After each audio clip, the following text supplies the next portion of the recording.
Silakan Yang Berhormat Timbalan Perdana Menteri Satu.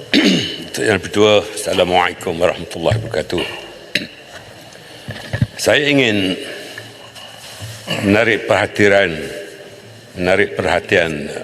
Datuk Yang Bertua dan Yang Berhormat ahli-ahli parlimen di Dewan Yang Mulia ini mengenai situasi semasa konflik Palestin-Israel. Pada hari Sabtu yang lalu, 7 Oktober. Yang Berhormat Tuan Dipertua, standing order, point of order. Baik, Yang Berhormat Ketua Baru. Yang Berhormat Tuan Dipertua, saya menyambut baik langkah pihak kerajaan menggunakan 14(1)I penerangan menteri berhubung dengan isu konflik atau krisis di Gaza mengenai Palestin. Tetapi saya rasa adalah elok jika sekiranya penerangan menteri ini diberikan notis terlebih dahulu kepada pihak kami. To be on record, saya baru diberitahu oleh Setiausaha Dewan Rakyat sekejap tadi, beberapa minit, bahawa diperlukan 5 orang pembahas daripada pemagam. This is not fair. Ini isu besar. Apa salahnya kita buat besok? Bagi peluang kepada kami untuk menyediakan bahan-bahan perbahasan. Jadi kalau dihabiskan di sini, nanti timbul pembangkang tak bercakap. Jadi tak bolehlah begitu. Saya rasa we caught by surprise. Be professional. Be professional. Ni usul besar ni, usul krisis di Gaza. Ya, saya harap kerajaan be fair. Kita menyanjung baik sikap kerajaan.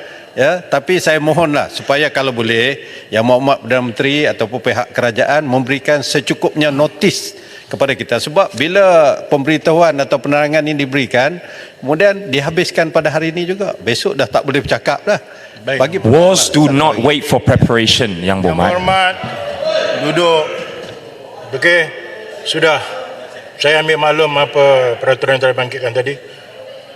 Baik, Yang Berhormat. Saya menyambung Kota Baru, sekadar bertanya, misalnya adakah kerajaan juga berunding dengan kaukus ahli-ahli parlimen tentang Palestin yang dipengerusikan oleh Ledang, yang sebahagian kami adalah ahli, yang itu juga boleh memberi input kepada proses ini. Terima kasih. Baik, Yang Berhormat Indra Mahkota. Okey, begini, ya. Peraturan 14(1)I jelas. Dan isu yang dibangkit oleh Kota Baru, saya akan mempengerusikan, saya telah menerima senarai oleh pihak kerajaan, saya akan beri ruang kepada pihak pembangkang untuk berbahas sejauh juga. Dan sedemikian, selepas pihak kerajaan berbahas, saya akan beri 5 minit, ya. Dan apa yang saya telah diterimakan, perkara ini boleh dibahaskan, ya, sebagaimana telah dinyatakan sini. Saya akan beri 5 minit selepas pihak kerajaan, senarai kerajaan telah ada, saya akan beri pada pihak pembangkang. Tidak jadi masalah.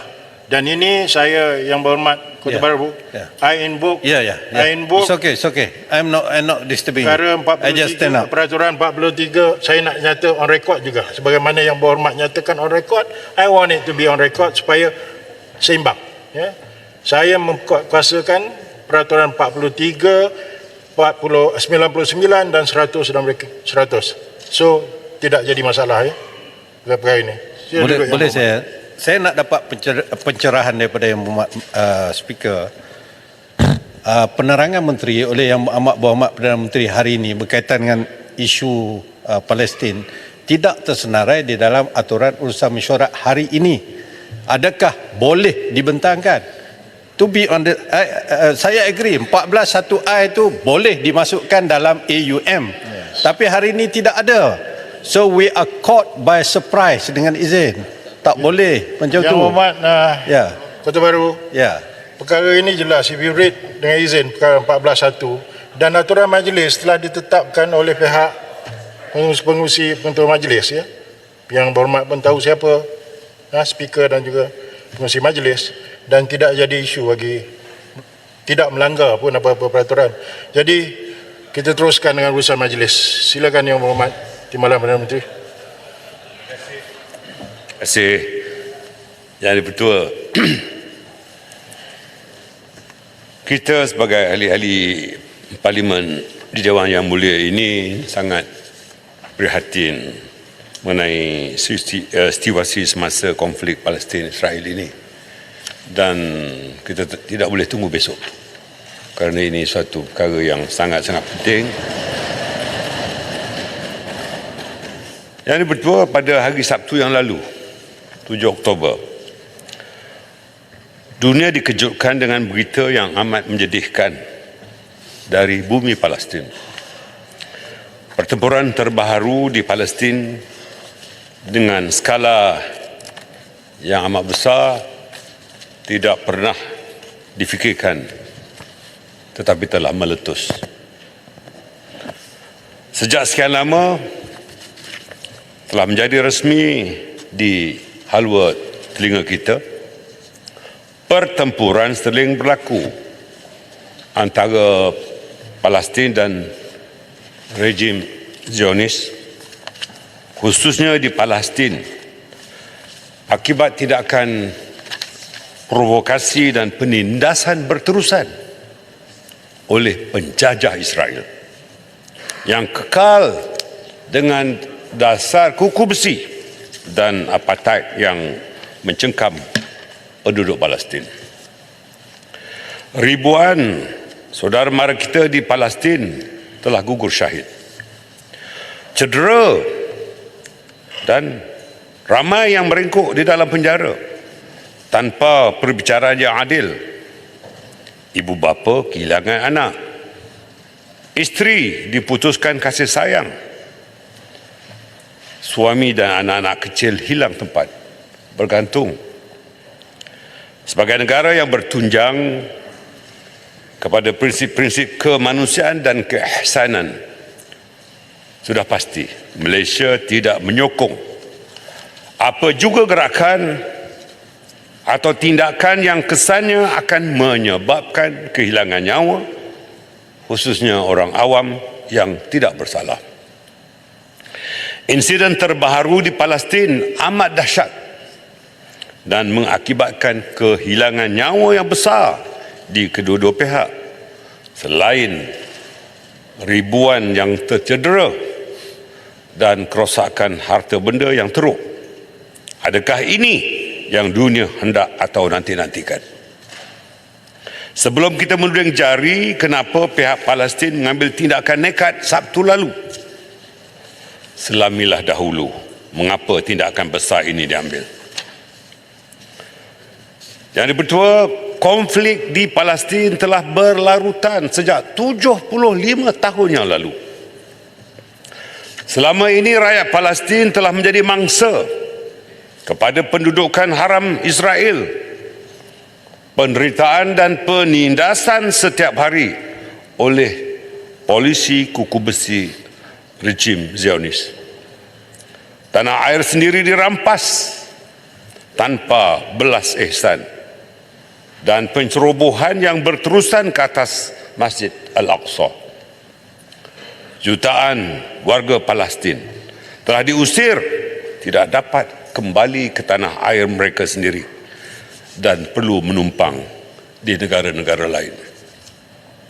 Malangnya, masyarakat dunia khususnya pihak barat berterusan dengan sikap acuh tidak acuh, menutup sebelah mata, mungkin kedua-dua mata, membenarkan kekejaman oleh rejim Israel tanpa sebarang tindakan punitif.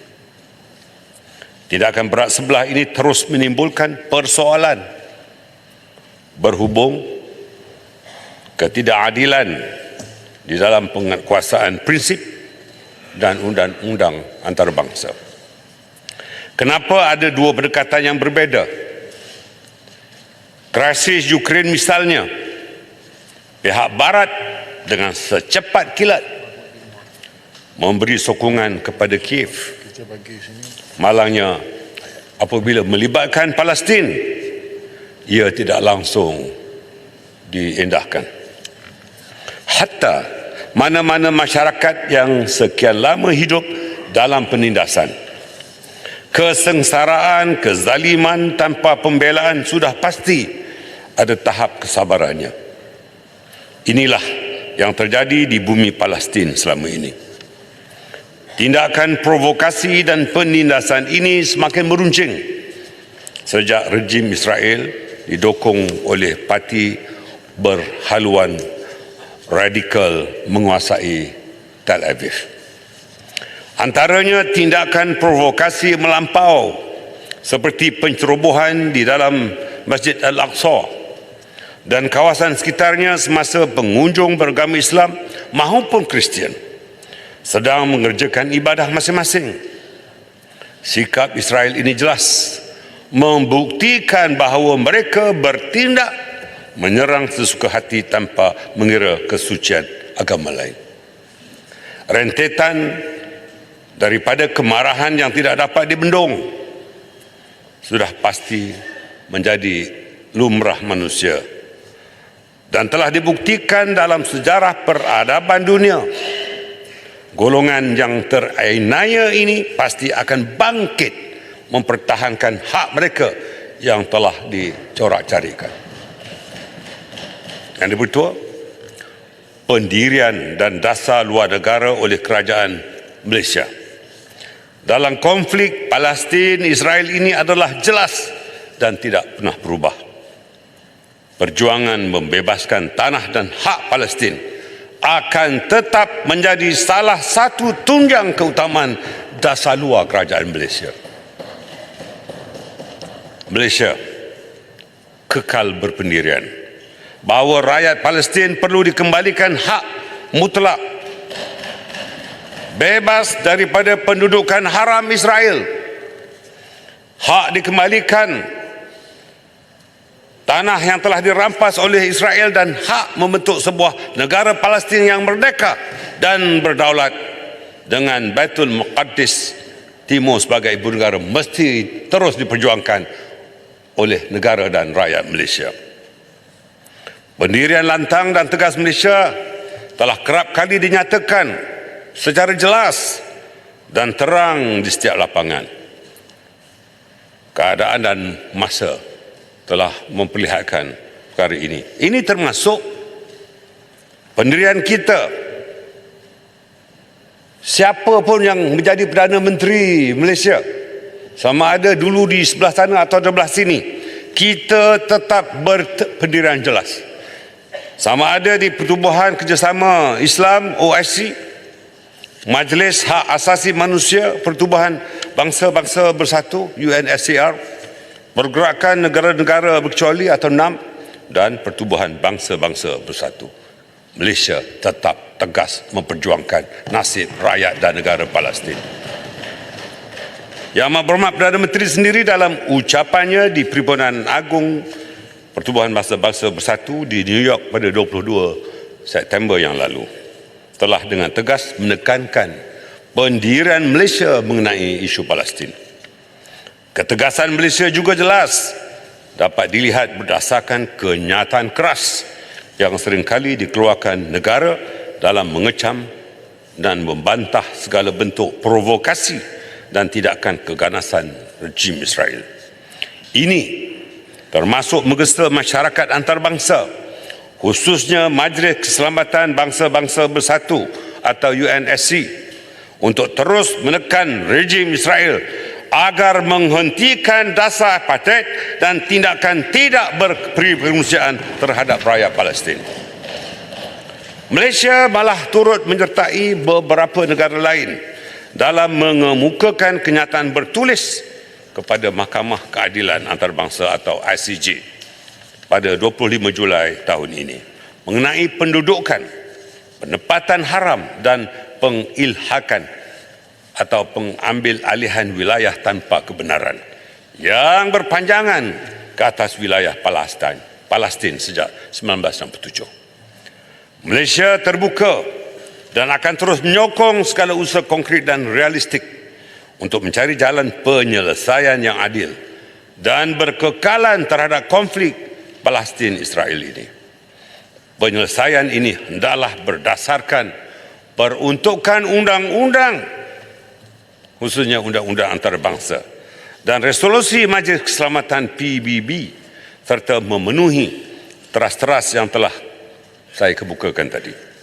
Ia juga termasuk memberi sokongan terhadap keabsahan rakyat Palestin membentuk sebuah negara yang bebas dari pencerobohan Israel yang berterusan dalam meluaskan penempatan Yahudi di tebing barat. Sokongan tidak berbelah bagi negara kita dan rakyat kita amat jelas dan merentasi segala aspek baik dari segi politik, ekonomi dan penyaluran bantuan kewangan. Pembangunan kapasiti termasuk pembangunan semula infrastruktur. Sumbangan dan bantuan ini disalur dengan pelbagai cara sama ada secara dua hala, serantau atau pelbagai hala. Alhamdulillah, setakat ini bantuan kita bagi membantu rakyat Palestin tidak pernah terhenti.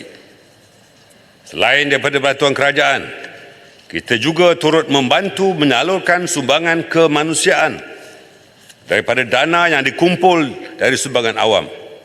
Ia dilaksana melalui akaun amanah kemanusiaan rakyat Palestin atau AAKRP yang dikendalikan oleh Kementerian Luar Negeri. NGO-NGO yang berhasrat untuk membantu rakyat Palestin bolehlah menggunakan saluran ini. Yang bertua, saya sesungguhnya amat berterima kasih atas sokongan berterusan dan keprihatinan daripada setiap ahli yang berhormat di Dewan Yang Mulia ini mengenai isu Palestin. Di Dewan Yang Mulia ini seringkali wujud percanggahan dan perbalahan antara kita mengenai pelbagai isu antara pihak kerajaan dan pihak pembangkang. Namun tak kala timbul isu Palestin, pasti Dewan Yang Mulia ini bergegar dengan suara keramat. Kesemua ahli-ahli Dewan menzahirkan solidariti bersama kita untuk menyokong Palestin. Kita menjadi satu, senada dan sehati sejiwa menyokong perjuangan dan hak rakyat Palestin atas dasar kemanusiaan. Atas semangat perpaduan dan solidariti rakyat Malaysia dan berdasarkan prinsip-prinsip Malaysia Madani seperti kemampanan, kesejahteraan, hormat dan ihsan, saya memohon ahli-ahli yang berhormat semua untuk menyokong sepenuhnya ketetapan seperti berikut. 1. Malaysia amat bimbang dengan ketegangan yang semakin memuncak di bumi Palestin yang telah melihat ribuan nyawa melayang termasuk orang awam yang tidak berdosa, bilangan kecederaan yang semakin meningkat mendadak dan kerosakan harta benda yang amat besar. Kedua, Majlis Keselamatan Pertubuhan Bangsa-Bangsa Bersatu perlu mengambil tindakan segera untuk menggesa semua pihak menghentikan segala tindakan keganasan dan pertempuran demi menghormati dan melindungi nyawa orang-orang awam di Palestin. Ketiga, masyarakat antarabangsa hendaklah meningkatkan tekanan ke atas semua pihak untuk mengambil tindakan segera menghentikan pertempuran demi keamanan dan kestabilan serantau.